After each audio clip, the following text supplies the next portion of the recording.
ये साहिर की मैयत उठने से पहले की बात है। मैं बात जादू की सुना रहा हूं और जिक्र साहिर लुधियानवी का है। जादू और साहिर का रिश्ता बड़ा अजीब था। जादू जावेद अख्तर का निक नाम है, लाट का नाम। मिजाज शायराना भी है, बागियाना भी। पूरी पेडिग्री ही ऐसी है। बाप जानिसार अख्तर, मामू मजाज और अब सुसर कैफी आजमी। बाप की इज्जत तो कभी नहीं की उसने। कोई गुस्सा था, नाराज़ी थी जो जादू की रग रग में भरी हुई थी अपने बाप के खिलाफ।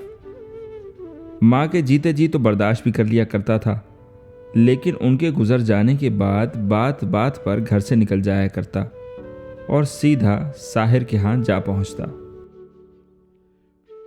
उसकी शक्ल देखते ही साहिर भी समझ जाते थे कि फिर बाप से झगड़ा करके आया है, लेकिन वो बिल्कुल जिक्र ना करते इस बात का। जानते थे पहले तो जादू भड़क उठेगा और फिर रो पड़ेगा। दोनों हालत में उसको संभालना मुश्किल था। थोड़ा सा वक्फा देकर कहते, जादू चल आ, नाश्ता कर ले। और नाश्ता करते करते जादू खुद ही बोल बाल के भड़ास निकाल लेता और बसूरता हुआ वो दिन उन्हीं के यहाँ काट देता। मगर कभी कभी यूं भी होता कि साहिर उसे आगाह कर देते, अख्तर आ रहा है दोपहर के खाने पर। जादू नज़र उठा के देखता कि यहाँ भी चैन नहीं। उसका बस चलता तो साहिर के सामने ही कह देता, ये बाप हर जगह हर वक्त क्यों। जादू बेटा जानिसार अख्तर का था और मिजाज पाया था अपने मामू मजाज का। बहुत जज्बाती और बहुत खुशीला। साहिर ने उसे बेटे की तरह पाला और दोस्त की तरह संभाला। साहिर कहते, जादू एरोज में बहुत अच्छी पिक्चर लगी है यार, वो क्या नाम है उसका, जाकर देख के आ। और इस तरह बाप बेटे का सामना होने से बचा देते। बड़ा अनोखा रिश्ता था साहिर और जावेद का। एक बार वो साहिर के घर से भी निकल गया। आप ही ने ज्यादा सर चढ़ा कर रखा है मेरे बाप को। साहिर हंस पड़े तो जावेद ने कहा, मेरा बाप भी इसी तरह हंसता है मुझ पर। मुझे नहीं चाहिए कोई भी, ना वो ना आप। और लड़के घर से निकल गया। कुछ दिन गायब रहा। खुददारी बहुत थी, नाक बहुत ऊंची थी और मिजाज उससे भी ऊंचा। पता नहीं कहाँ सोया और कहाँ खाया। कमाल अमरोवी के प्रोडक्शन मैनेजर से दोस्ती थी। उसके साथ ही शाम गुजार देता और रात को वहीं स्टूडियो में प्रोडक्शन स्टोर में जाकर सो जाता। इस स्टोर में जहां हर तरह का प्रोडक्शन सामान भरा हुआ था, वहीं मीना कुमारी के 2 फिल्म फेयर अवार्ड की ट्रॉफियां भी पड़ी थी। वो कद्दे आदम आईने के सामने खड़े होकर खुद को ट्रॉफी पेश करता, फिर ये ट्रॉफी रिसीव करता, फिर हाजरीन की तरफ से तालियां भी बजाता और फिर झुककर लोगों का शुक्रिया भी अदा करता। ये वाकया जावेद ने एक इंटरव्यू में बताया था कि वो तकरीबन हर रोज़ सोने से पहले यही रिहर्सल करता था। कई दिन गुजारे उसने स्टूडियो में। फिर जब साहिर के घर पर नजर आया तो मुंह उतरा हुआ था, सूरत सूखी हुई थी। साहिर ने लाड से बुलाया, लेकिन जादू का गुस्सा अभी उतरा नहीं था। सिर्फ नहाने के लिए आपका गुस्ल खाना और साबुन इस्तेमाल करना चाहता हूं, अगर आपको गिरा ना गुजरे तो। जरूर, साहिर ने इजाजत दी। फिर कहा, कुछ खा लो। खा लूंगा कहीं भी, आप क्या नहीं खाना मुझे। जब नहा कर आया तो साहिर ड्रेसिंग टेबल पर एक 100 रुपये का नोट रखकर मुसलसल अपने बालों में कंघी किए जा रहे थे और अल्फाज तलाश कर रहे थे कि जावेद से कैसे कहा जाए कि 100 रुपये रख लो। जावेद की खुददारी से डरते भी थे और इज्जत भी करते थे। आखिर डरते डरते कह दिया, जादू ये 100 रुपये रख लो, मैं तुमसे ले लूंगा। 100 रुपये उस जमाने में बहुत बड़ी रकम हुआ करती थी। 100 का नोट तुड़वाने के लिए भी लोग बैंक में जाते थे या पेट्रोल पंप पर। जादू ने यूं लिया नोट जैसे साहिर पर एहसान कर रहा हो। रख लेता हूं, लौटा दूंगा जिस रोज तनख्वाह मिलेगी। जावेद शंकर मुखर्जी के साथ असिस्टेंट लग गया था।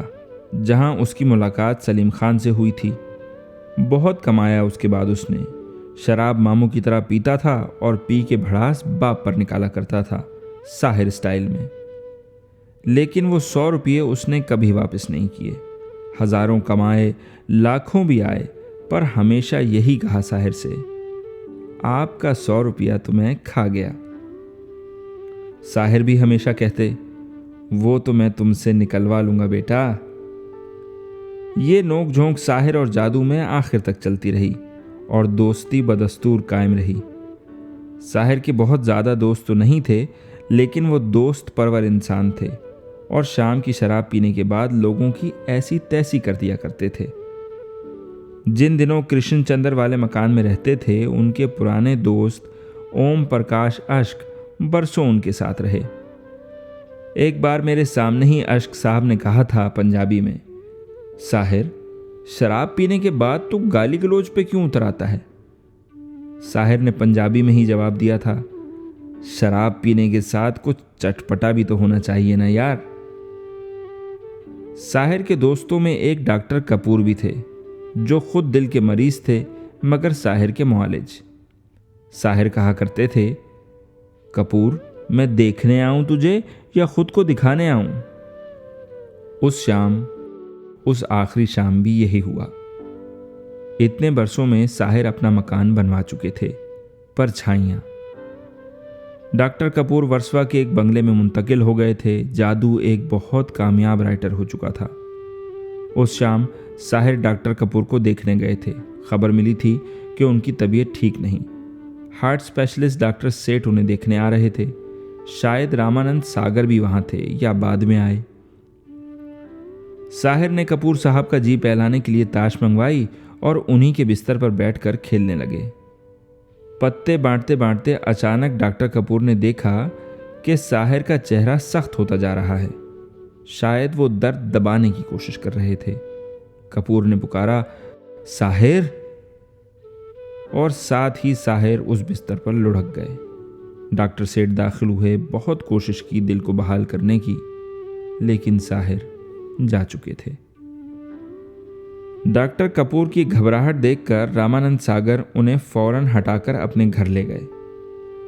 साहिर का ड्राइवर अनवर दौड़ा आया। उसने लाश को संभाल लिया। यश चोपड़ा उनके बहुत नज़दीक थे। उनके यहाँ खबर की तो वो श्रीनगर गए हुए थे। उसके बाद जावेद को खबर की। ड्राइवर नहीं था तो वो टैक्सी लेकर पहुंचे और इसी टैक्सी में जादू साहिर को उनके घर ले आए, परछाइयां में। अनवर और टैक्सी वाले की मदद से उन्हें ऊपर ले गए, फर्स्ट फ्लोर पर जहां वो रहते थे।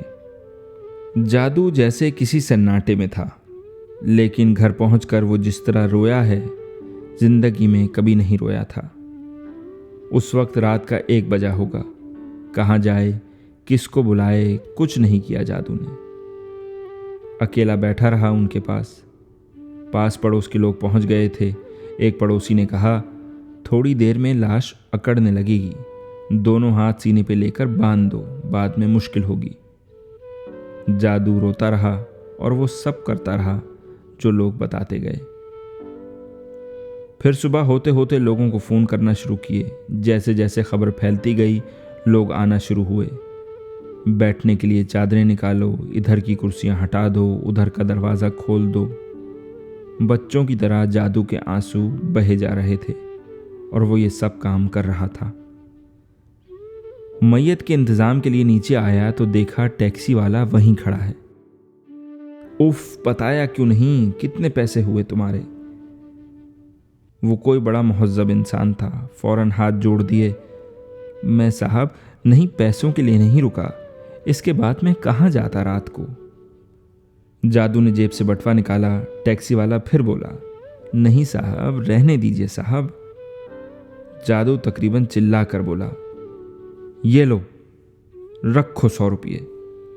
मर के भी निकलवा लिए रुपये अपने, और फूट फूट कर रो पड़ा। ये साहिर का जनाजा उठने से पहले की बात है।